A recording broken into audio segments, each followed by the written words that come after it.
আবু সাইদ সহ রংপুরে ৩ জনকে হত্যার ঘটনায় শেখ হাসিনার বিরুদ্ধে মামলা। ভাগ্নি টিউলিপের সহায়তায় রূপপুর প্রকল্প থেকে $500 কোটি কমিশন নেয়ার অভিযোগ। পুলিশ নির্বাচন কমিশন সহ সব প্রতিষ্ঠান ধ্বংস করেছে স্বৈরাচার। সংস্কারের পরই নির্বাচন, বিদেশি কূটনীতিকদের প্রধান উপদেষ্টার ব্রিফিং। আইনশৃঙ্খলা নিশ্চিত করা ও দ্রুত অংশগ্রহণমূলক নির্বাচন দেয়াকে মূল কাজ হিসেবে মনে করছি আমরা। বিশেষ করে দুর্নীতিমুক্ত সমাজ ও বিচার বিভাগের স্বাধীনতা নিশ্চিতেও কাজ করবে আমাদের সরকার। ডিবির সেই হারুন সহ বেশ কয়েকজন রাঘব বোয়ালের দুর্নীতি অনুসন্ধান করবে দুদক। খতিয়ে দেখা হবে মালয়েশিয়ায় লোক পাঠানো সিন্ডিকেটের 4 সাবেক এমপির সম্পৃক্ততা।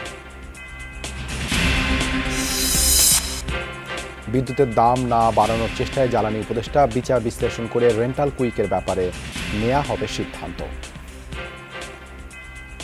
নো ইলেকট্রিসিটি নো পেতে যাওয়া হয় এবং সেই অনুযায়ী যদি প্রাইসিংগুলোকে রাখা হয়, আমাদের ধারণা যে এটি বড় রকমের কোনো চ্যালেঞ্জে ফেলবে না। যদি কোনো কিছু মূল্যবৃদ্ধি আপাতত করতে হয়, তাহলে ওই যে বিআরসির যে বিধান আছে সেই বিধান অনুযায়ী ওই যে স্টেক হোল্ডার্স কনসালটেশন, মানে সবার থেকে জেনে শুনে করতে হবে।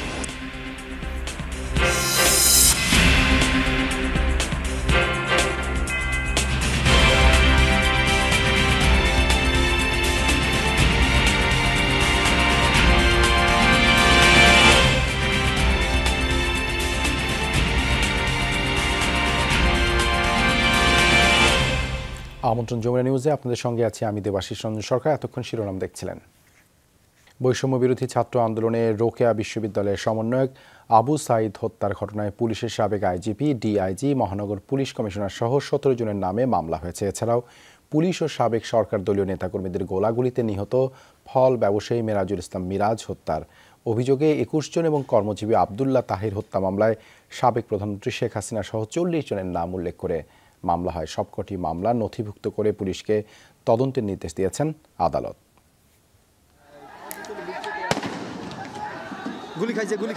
কোটা সংস্কার আন্দোলনের সময় গুলিতে নিহত হন রোকেয়া বিশ্ববিদ্যালয়ের সমন্বয়ক আবু সাইদ। মৃত্যুর 1 মাস পর হলো মামলা। বেলা 11:15টায় রংপুর অতিরিক্ত chief metropolitan magistrate Raju Ahmed বাবুর আদালতে মামলা করেন আবু সাইদের বড় ভাই রমজান আলী। সেখানে তাজহাট থানার এএসআই সৈয়দ আমির আলীকে প্রধান আসামি করা হয়। 16 জুলাই ওই হত্যার ঘটনায় সাবেক IGP, range DIG, police commissioner, বিশ্ববিদ্যালয়ের শিক্ষক, কর্মচারী, ছাত্রলীগ সভাপতি সহ 17 জনকে অভিযুক্ত করা হয়েছে। আদালত মামলাটি নথিভুক্ত করে তদন্তের নির্দেশ দেন। কোনো সংগঠন নয়, আমরা যে পরিবার থেকে মামলা করছি বাদী হওয়া এবং ছাত্রদের সহযোগিতা নিয়ে দ্রুত ট্রাইব্যুনালের মাধ্যমে এই মামলাটি যত দ্রুত সম্ভব বিচার কার্য নিষ্পত্তি করার জন্য আমাদের সরকার কর্তৃপক্ষের কাছে আমাদের আবেদন। একই আদালতে বেলা 12টার দিকে মামলা করেন 19 জুলাই নিহত ফল বিক্রেতা মিরাজুল ইসলাম মিরাজের মা আম্বিয়া খাতুন। মামলায় অভিযোগ, পুলিশ ও তৎকালীন সরকার দলীয় নেতাকর্মীদের গুলিতে নিহত হন মিরাজ। ওই মামলায় মহানগর পুলিশের অতিরিক্ত পুলিশ কমিশনার উৎপল কুমার পালকে প্রধান আসামি করা হয়। সাথে 6 জন পুলিশ কর্মকর্তা ও 7 জন সিটি কাউন্সিলর সহ স্থানীয় আওয়ামী লীগ ও সহযোগী সংগঠনের নেতাদের অভিযুক্ত করা হয়েছে। 21 জনকে আসামি করে হত্যা মামলা দায়ের করেছেন। এই মামলায় 1 নম্বর আসামি একজন পুলিশের ঊর্ধ্বতন কর্মকর্তা উৎপল কুমার সরকার। এরপর বেলা 12:30টায় একই আদালতে তৃতীয় মামলাটি হয়। 19 জুলাই গুলিতে নিহত শিক্ষার্থী আবদুল্লাহ আল তাহিরের বাবা আব্দুর রহমান বাদী হয়ে মামলা করেন। এই মামলায় সাবেক প্রধানমন্ত্রী শেখ হাসিনাকে প্রধান আসামি করা হয়। এছাড়াও আইনমন্ত্রী, স্বরাষ্ট্রমন্ত্রী, পররাষ্ট্রমন্ত্রী, 6 পুলিশ কর্মকর্তা, সাবেক এমপি সহ আওয়ামী লীগের 40 জনকে আসামির তালিকায় যুক্ত করা হয়েছে। স্বৈরাচার এবং অবৈধ প্রধানমন্ত্রী শেখ হাসিনা সহ আইনমন্ত্রী, স্বরাষ্ট্রমন্ত্রী এবং আওয়ামী লীগের নেতৃত্বস্থানীয় যারা ব্যক্তি রংপুর সিটি কর্পোরেশনকে নিয়ন্ত্রণ করেন এবং মূলত তাদের পরিকল্পনায় এবং যাদের প্রত্যক্ষ মদদে এই ছাত্র জনতা, বিক্ষুব্ধ ছাত্র জনতার উপর পুলিশ গুলিবর্ষণ করেছিল। মামলাগুলো তদন্তের জন্য তাজহাট ও কোতোয়ালি থানাকে নির্দেশ দিয়েছেন আদালত। সরকার, মাজহারুল মান্নান, যমুনা নিউজ, রংপুর। পদত্যাগ করে দেশ ছেড়ে পালানো সাবেক প্রধানমন্ত্রী শেখ হাসিনার বিরুদ্ধে $500 কোটি আত্মসাতের অভিযোগ উঠেছে। যুক্তরাষ্ট্রভিত্তিক ওয়েবসাইট গ্লোবাল ডিফেন্স কর্পের দাবি, রূপপুর পারমাণবিক বিদ্যুৎ কেন্দ্র প্রকল্প থেকে এই টাকা বের করে নেওয়া হয়, যাতে মধ্যস্থতা করেছেন শেখ হাসিনার ভাগ্নি শেখ রেহানার মেয়ে টিউলিপ সিদ্দিক। রাশিয়া, চীন সহ বিভিন্ন দেশের সামরিক ও প্রতিরক্ষা খাতের দুর্নীতি প্রচার করা ওই সাইটের দাবি, মালয়েশিয়ার বিভিন্ন ব্যাংকের মাধ্যমে শেখ হাসিনা পরিবারকে অর্থ আত্মসাতের সুযোগ করে দেয় রাশিয়ার প্রতিষ্ঠান রোসাটম। বাংলাদেশের সবচেয়ে বড় ব্যয়বহুল প্রকল্প রূপপুর পারমাণবিক বিদ্যুৎ কেন্দ্র। সরকারি হিসাবে খরচ ধরা হয় 1,14,000 কোটি টাকা। প্রকল্পটি বাস্তবায়ন করছে রাশিয়ার সংস্থা রোসাটম। মোট অর্থের বেশিরভাগই আসছে রাশিয়া থেকে ঋণ সহায়তা হিসেবে। 2013 সালে উদ্বোধন হওয়া আলোচিত এই প্রকল্প নিয়ে চাঞ্চল্যকর তথ্য প্রকাশ করেছে গ্লোবাল ডিফেন্স কর্প নামের যুক্তরাষ্ট্রভিত্তিক একটি ওয়েবসাইট। তাদের প্রতিবেদনে অভিযোগ করা হয়, ক্ষমতাচ্যুত সাবেক প্রধানমন্ত্রী শেখ হাসিনা ও তার ছেলে সজীব ওয়াজেদ জয় প্রকল্প বাস্তবায়নকারী প্রতিষ্ঠান রোসাটমের সহায়তায় প্রকল্প থেকে বিপুল অর্থ আত্মসাৎ করেছে। ডলারের অঙ্কে তা 500 কোটি। আর এতে মধ্যস্থতায় ছিলেন শেখ রেহানার মেয়ে, যুক্তরাজ্য সরকারের economy secretary to the treasury and city minister Tulip Siddiq. Global defence কর্পের রিপোর্ট অনুযায়ী রূপপুর পারমাণবিক বিদ্যুৎ কেন্দ্রের জন্য রোসাটমের কাছ থেকে কেনা হয়েছে সোভিয়েত যুগের চুল্লি। প্রকল্পটির নির্মাণ খরচ প্রয়োজনের অনেক বাড়িয়ে ধরা হয়েছে $1,265 কোটি। এই অতিরিক্ত ব্যয় দেখিয়েই রাশিয়ার সহায়তায় প্রকল্পটি থেকে অর্থ আত্মসাৎ করেছে হাসিনা পরিবার। বলা হচ্ছে, রোসাটমের সহযোগিতায় মালয়েশিয়ার বিভিন্ন অফশোর ব্যাংকের মাধ্যমে এসব অর্থ হাতিয়ে নেওয়া হয়েছে। গ্লোবাল ডিফেন্স কর্পের প্রতিবেদনে 2013 সালে টিউলিপ সিদ্দিকের মধ্যস্থতায় বাংলাদেশ রাশিয়ার মধ্যে $বিলিয়ন বিতর্কিত অস্ত্র চুক্তি হয়েছে বলেও দাবি করা হয়। খালাকে সুবিধা পাইয়ে দেওয়ার এসব কাজ বিনামূল্যে করেননি ব্রিটিশ এমপি, এমনটি উল্লেখ করে লেখা হয়েছে। পাচার করা অর্থে 30 ভাগ পান টিউলিপ, তার মা শেখ রেহানা সহ পরিবারের কয়েকজন সদস্য। প্রতিবেদনে সাবেক প্রধানমন্ত্রীর নিরাপত্তা উপদেষ্টা ও টিউলিপের চাচা তারিক আহমেদ সিদ্দিকের মালিকানাধীন প্রচ্ছায়া লিমিটেড নামের একটি ভুয়া কোম্পানির কথা উল্লেখ রয়েছে। এই কোম্পানির মাধ্যমে বাংলাদেশ থেকে বিভিন্ন দেশে বিপুল অর্থ পাচারের অভিযোগ তুলেছে global defence corp. Mostafa Mahmud, Jamuna news. গণতন্ত্র পুনঃপ্রতিষ্ঠা, দুর্নীতি প্রতিরোধ ও বিচার বিভাগের স্বাধীনতা নিশ্চিতে কাজ করবে অন্তর্বর্তী সরকার। প্রথমবার ঢাকায় নিযুক্ত কূটনীতিকদের ব্রিফিংয়ে এমনটাই জানিয়েছেন অন্তর্বর্তীকালীন সরকারের প্রধান উপদেষ্টা ডক্টর মোহাম্মদ ইউনূস। তিনি বলেন, আইনশৃঙ্খলা পরিস্থিতি স্বাভাবিক করা ও দ্রুত অংশগ্রহণমূলক নির্বাচন দেয়াই তার সরকারের মূল কাজ। জুলাই হত্যাকাণ্ডে জাতিসংঘের তদন্ত দলকে স্বাগতও জানিয়েছেন প্রধান উপদেষ্টা। দায়িত্ব নেওয়ার পর প্রধান উপদেষ্টা ডক্টর ইউনূসের সাথে ঢাকায় নিযুক্ত বিভিন্ন কূটনৈতিক মিশনের প্রথম বৈঠক। যোগ দেন প্রায় 67টি মিশন, জাতিসংঘ সহ আন্তর্জাতিক সংস্থার প্রধান ও প্রতিনিধি দল। রাজধানীর হোটেল ইন্টারকন্টিনেন্টালে বেলা 11টায় শুরুর কথা থাকলেও নির্ধারিত সময়ের পৌনে 2 ঘন্টা পর শুরু হয় আনুষ্ঠানিক ব্রিফিং। এজন্য দুঃখ প্রকাশ করে ডক্টর মোহাম্মদ ইউনূস সবাইকে নিয়ে কাজ করার আহ্বান জানান। দায়িত্বে এসে প্রথমবারের মতো আপনাদের সাথে কথা বলতে পেরে ভালো লাগছে। আমার জন্য শুভ কামনা জানাবেন। আপনাদের সবাইকে নিয়ে কাজ করতে চাই। পরে আনুষ্ঠানিক বক্তব্যে অন্তর্বর্তীকালীন সরকারের প্রধান নতুন যুগ শুরুর কথা জানিয়ে বলেন, তরুণ সহ সমাজের সকল নাগরিকদের বাক স্বাধীনতা ও গণতান্ত্রিক প্রক্রিয়া জোরদার করতে চায় তার সরকার। নতুন যুগ শুরু হয়েছে। তরুণ সহ সমাজের সকলের বাক স্বাধীনতা ও গণতান্ত্রিক প্রক্রিয়া জোরদার করতে কাজ করবে অন্তর্বর্তীকালীন সরকার। আইনশৃঙ্খলা নিশ্চিত করা ও দ্রুত অংশগ্রহণমূলক নির্বাচন দেয়াকে মূল কাজ হিসেবে মনে করছি আমরা। বিশেষ করে দুর্নীতিমুক্ত সমাজ ও বিচার বিভাগের স্বাধীনতা নিশ্চিতেও কাজ করবে আমাদের সরকার। এ সময় তিনি বলেন, শেখ হাসিনা স্বৈরাচারী মনোভাবের মাধ্যমে বিচার বিভাগ, গণতন্ত্র হরণ, ভোটাধিকার খর্ব করা সহ নানাভাবে ক্ষমতার অপব্যবহার করেছে। এছাড়া জুলাই হত্যাকাণ্ড তদন্তে জাতিসংঘকে স্বাগত জানিয়েছেন প্রধান উপদেষ্টা। Sheikh Hasina dictatorship destroyed every institution of the country. শিক্ষার্থীরা গণতন্ত্রের জন্য তাদের জীবন দিয়েছেন। যারা আহত হয়ে আছেন তাদের অবস্থাও ভালো না। জুলাই হত্যাকাণ্ডের তদন্তে জাতিসংঘকে সব ধরনের সহযোগিতা করব আমরা। পরে বিষয়গুলো নিয়ে গণমাধ্যমে আনুষ্ঠানিক ব্রিফিং করেন প্রেস সচিব শফিকুল আলম। বলেন, শিক্ষার্থীদের চাওয়া অনুযায়ী দেশ সংস্কার চলছে বলে কূটনীতিকদের জানিয়েছেন নোবেলজয়ী ডক্টর ইউনূস। জাতিগত সংখ্যালঘুদের অধিকার রক্ষা ও রোহিঙ্গা প্রত্যাবাসনেও জোর দিয়েছেন বক্তব্যে। হত্যাকাণ্ডে যারা শহীদ হয়েছেন তাদেরকে রেসপেক্ট জানিয়েছেন, তাদেরকে হোমেজ হি পেইড হিজ হোমেজ। উনি বলেছেন যে এই ভ্যালিয়েন্ট স্টুডেন্টদের কারণে এবং স্টুডেন্টদের যে ডেমোক্রেটিক যে অ্যাসপিরেশন, তারা যে বাংলাদেশকে চায়, সেটা উনি ফুলফিল করার চেষ্টা করবেন। ডক্টর ইউনূস বলেন, আন্তর্জাতিকভাবে বাংলাদেশের করা সকল প্রতিশ্রুতি রক্ষা করবে বর্তমান সরকার। আহমেদ রেজা, যমুনা নিউজ, ঢাকা। সাবেক প্রধান বিচারপতি ABM খায়রুল হকের বিরুদ্ধে শাহবাগ থানায় মামলার আবেদন করা হয়েছে। বিচারক হিসেবে দুর্নীতি ও বিদ্বেষমূলকভাবে তত্ত্বাবধায়ক সরকার ব্যবস্থা বাতিল করে বেআইনি রায় দেয়া ও জাল রায় তৈরির অভিযোগে এই মামলার আবেদন করা হয়।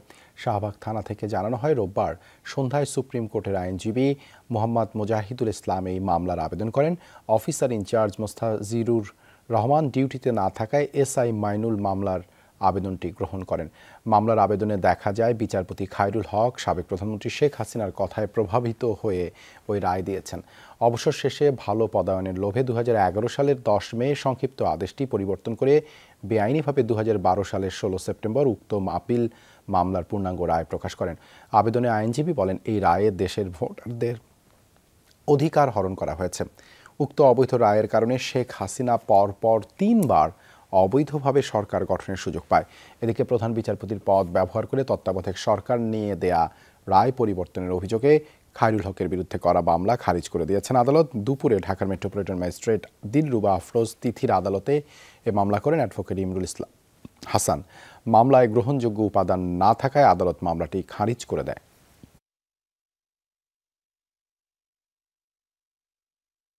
দ্রব্যমূল্য ও বাজার নিয়ন্ত্রণে পণ্য মজুত, চাঁদাবাজি ও সিন্ডিকেটের বিরুদ্ধে ব্যবস্থা নেওয়া হবে বলে জানিয়েছেন অর্থ ও বাণিজ্য উপদেষ্টা। জানান, 1 কোটি পরিবারকে স্বল্পমূল্যে টিসিবির পণ্য বিক্রির কার্যক্রম স্থগিত থাকলেও শিগগিরই চালু হবে। অন্যদিকে মৎস্য ও প্রাণী সম্পদ উপদেষ্টা বলেছেন, মুরগি, দুধ, ডিম ক্রয় ক্ষমতায় আনার চেষ্টা চলছে। দপ্তর বন্টনের পর বাণিজ্য মন্ত্রণালয়ের নতুন দায়িত্বে অর্থ উপদেষ্টা ডক্টর সালেউদ্দিন আহমেদ বৈঠক করেন মন্ত্রণালয় ও অধিদপ্তরের কর্মকর্তাদের সাথে। জানতে চান বাজার নিয়ন্ত্রণ, আমদানি রপ্তানি, খাদ্য সরবরাহ ও উৎপাদন পরিস্থিতি। সে অনুযায়ী কোন ক্ষেত্রে জরুরিভাবে কি করণীয় তা নির্ধারণের নির্দেশ দেন। পেন্ডিং আছে ইমিডিয়েট সেটা আমরা সমাধান মূল্যস্ফীতি থেকে শুরু করে। বাণিজ্য উপদেষ্টা বলেন, নিত্যপণ্যের ঊর্ধ্বগতি কেন, কোন কারণে তা জানে সরকার। এক্ষেত্রে ব্যবস্থা নেওয়া হচ্ছে। মজুত করা, তারপরে আটকে রাখা, এইগুলি কিন্তু আমি বলছি এটা আপনারা ইসে করেন, আমি যথাযথ যারা আছে তাদের সাথে কথা বলবো। ওটা যেন কোনো কারণে চাঁদাবাজি, একচেটে ব্যবসা বা সেগুলিতে এতে করে লোকের ভোগান্তি শিকার যেন না করে। নিম্ন আয়ের মানুষদের জন্য স্বল্পমূল্যে টিসিবির পণ্য বিক্রির কার্যক্রম স্থগিত রয়েছে। দ্রুত সেটি চালুর চেষ্টা করছে সরকার। এখানে যে সকল স্টেক হোল্ডার্স আছে তারা বিভিন্ন স্তরে নিখোঁজ। হ্যাঁ, এটা আমরা অল্টারনেটিভ দেখছি এবং আমরা খুব শর্টলি এটা ইনশাআল্লাহ চালু করব। বাজারকে সিগন্যাল দেওয়া, আপনারা যদি টিসিবি থেকে বিক্রি করেন, ওই মজুদদার তারা সিগন্যাল পাবে যে বাজারে তো পাওয়া যাচ্ছে, তো ডেফিনেটলি লোকজন বেশি দামে কিনবে না, তখন ওরা বিক্রি করতে বাধ্য হবে বেশি স্টোর, কারণ পেরিশেবল জিনিস তো বেশি দিন স্টোর করে রাখতেও পারবে না। অন্যদিকে মৎস্য ও প্রাণী সম্পদ উপদেষ্টার সাথে গণ অধিকার পরিষদ নেতৃবৃন্দের বৈঠকেও দুধ, ডিম, মুরগির দাম ও মান নিয়ে বৈঠক হয়েছে। অনেকগুলো সিন্ডিকেট তৈরি হয়ে থাকে, অনেক মনোপলি ব্যবসা আছে, এগুলো আইডেন্টিফাই করা দরকার। কাজেই উৎপাদকের স্বার্থ যেন রক্ষা হয়, তার স্বার্থ রক্ষা করতে হলে তার উৎপাদন খরচ কমাবার একটা ব্যবস্থা করতে হবে। আমরা নিরাপদ মাছ দিতে পারি কিনা, নিরাপদ ডিম দিতে পারি কিনা, নিরাপদ মাংস দিতে পারি কিনা, এটা আমাদের দেখার একটা অন্যতম প্রধান বিষয়। মৎস্য ও প্রাণী সম্পদ মন্ত্রণালয়ের সকল কর্মকর্তা কর্মচারীকে আগামী 10 দিনের মধ্যে সম্পদের হিসেব নেওয়ার তাগিদও দিয়েছে গণ অধিকার পরিষদ। বিষয়টি উপদেষ্টা পরিষদের বৈঠকে তোলার আশ্বাস দিয়েছেন উপদেষ্টা। আলমগীর স্বপন, যমুনা নিউজ, ঢাকা। নতুন করে বিদ্যুতের দাম বাড়াতে চায় না অন্তর্বর্তীকালীন সরকার। প্রয়োজন হলে সব পক্ষের সাথে আলোচনা করে গণশুনানি করে সিদ্ধান্ত নেওয়া হবে, এমনটাই জানিয়েছেন বিদ্যুৎ ও জ্বালানি উপদেষ্টা ডক্টর মোহাম্মদ ফাউজুল কবির খান। সচিবালয়ে এক ব্রিফিংয়ে তিনি বলেন, সাধারণ মানুষের প্রত্যাশা পূরণে কাজ করবে সরকার, বাড়ানো হবে গ্রাহক সেবা। অর্থ সাশ্রয় করে আগামীতে বিদ্যুৎ কিনবে সরকার। এছাড়া গ্যাস সংকট সমাধানে টাইমলাইন বেঁধে দিয়েছেন বলেও জানান তিনি। বলেন, কুইক রেন্টালের বিষয়ে বিচার বিশ্লেষণ করে সিদ্ধান্ত নেওয়া হবে। জনপ্রত্যাশাই এই সরকারের মূল ভিত্তি উল্লেখ করে উপদেষ্টা বলেন, জ্বালানি খাতের দেশি বিদেশি চুক্তিগুলো রিভিউ করা হবে। ঘন ঘন মূল্য বৃদ্ধি, এই যে বিদ্যুতের মূল্য বৃদ্ধি, এবং ওই যে সরকার যে একটা ক্ষমতা নিচ্ছে যে বিআরসি লাগবে না, সরকার ইচ্ছে বলে নিজেরাও করতে পারবে। এই ধারা ব্যবহার করে আপাতত কোনো হবে না। যদি কোনো কিছু মূল্যবৃদ্ধি আপাতত করতে হয়, তাহলে ওই যে বিআরসির যে বিধান আছে সেই বিধান অনুযায়ী ওই যে স্টেক হোল্ডার্স কনসালটেশন, মানে সবার থেকে জেনে শুনে করতে হবে। বিগত সরকারের বেশ কয়েকজন প্রভাবশালীর বিরুদ্ধে অনিয়ম, দুর্নীতি ও অর্থ পাচারের অভিযোগ অনুসন্ধানের সিদ্ধান্ত নিয়েছে দুর্নীতি দমন কমিশন দুদক।